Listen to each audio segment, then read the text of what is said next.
Isabel. So today we're talking CV consistency. This is something that's going to help you with Switzerland, and this is something a lot of people don't have. So what do I mean by CV consistency? I mean having a story that basically falls together very nicely. So when you have, after a while, several experiences, you've worked in different sectors and industries and potentially in different jobs, you quickly have what I call a non-typical profile. This is probably about 90% of people out there. And then you have 10% that have a quite consistent resume, but again, it's not the majority of people. So what do I call a consistency, a consistent type of profile versus a non-consistent? So a consistent profile is someone who studied, let's say we'll say at 18, they went to school, they studied accounting and they got an accounting degree. They started as an intern in accounting, then moved to a junior assistant, then soon they made it manager. And, again, it's very consistent. We understand this person studied accounting, became an assistant, then a manager, and they've done pretty much accounting their whole life. They're an accountant, professional accountant. So if I'm a recruiter, it makes a lot of sense to me. I see the resume, boom, it's done. Now, for 90% of people, and especially now with jobs changing, market being also a little bit inconsistent to some extent, we have what I call non-consistent profile, so 90% out there, which is basically people who've been doing a lot of things that are not necessarily linked together. I'll give you an example. So someone, again, at 18 who went and studied accounting, then they realized they didn't like accounting, they went studying marketing, then maybe they did marketing for a while, then they went back to accounting, then they went back to marketing again, and I have many of those that are a little bit like this, And for a recruiter, it's difficult to know what it is that you're good at, what you want to do in the future, and you'll be happy because, again, the idea is that if they place you with a company or they hire you directly, that you will stay at least in a while for a specific position.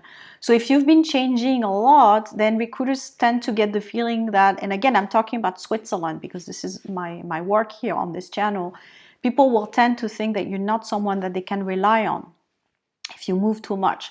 So I understand that now people like changing careers also. Sometimes it makes sense, maybe you've done and seen everything in accounting and you want to have you realize your passion lies more in the accounting, in the marketing part of the company, and you want to make that change towards marketing. I will work personally, the way I would do the career change with people is to work really closely with you to realize if you really want a change from accounting to marketing, maybe it's something else.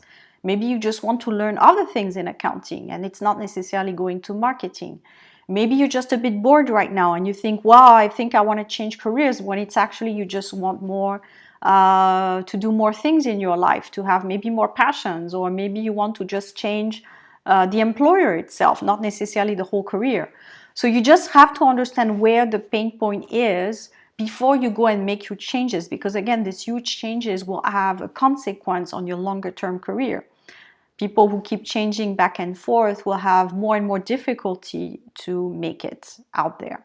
So I want to give you those 3 tips on the non-typical profile. So the first one is the non-typical CV. You've worked a bit everywhere in different jobs. So what you will need to do as a solution is to build a story.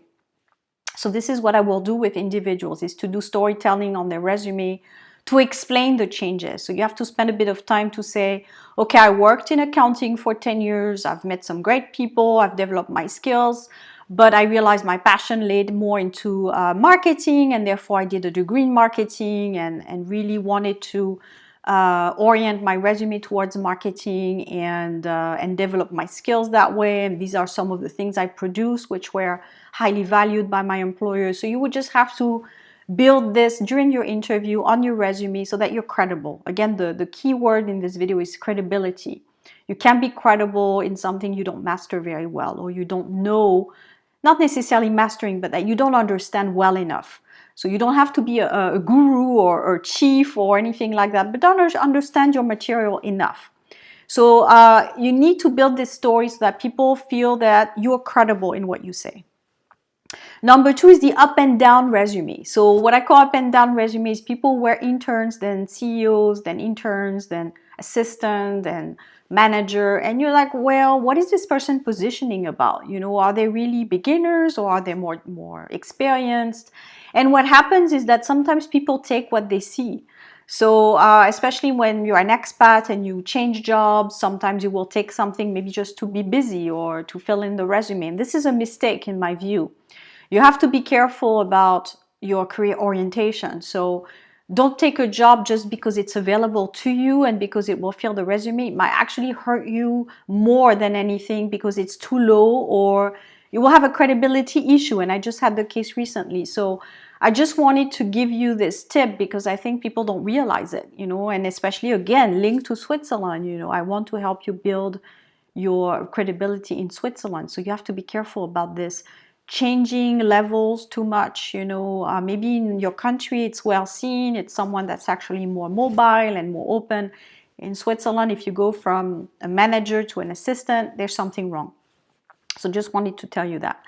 Number 3 is career changes. I've talked about this a little bit earlier in this video, and how that affects your career. So I think it's all well intended to change careers, especially if you've seen it, been there and done that. A lot of people, I think when they get to their maybe late 30s or 40s, they realize they had a really long, exhausting type of corporate career, and they're looking for something more fulfilling, maybe gives them flexible time, maybe even before, maybe in their 30s, women want maybe to have more of that work-life balance, and they realize some careers may not allow this. And I hear people regularly say, in my job right now, I don't have this flexibility. I would want to spend more time with my family. And I've made a whole video about jobs that export very well. If you want to have this balance and you want to follow maybe a partner in the world, I would really focus on a flexible, portable career where you will have a lot easier time to work, maybe 50%, even 20% if you want. So,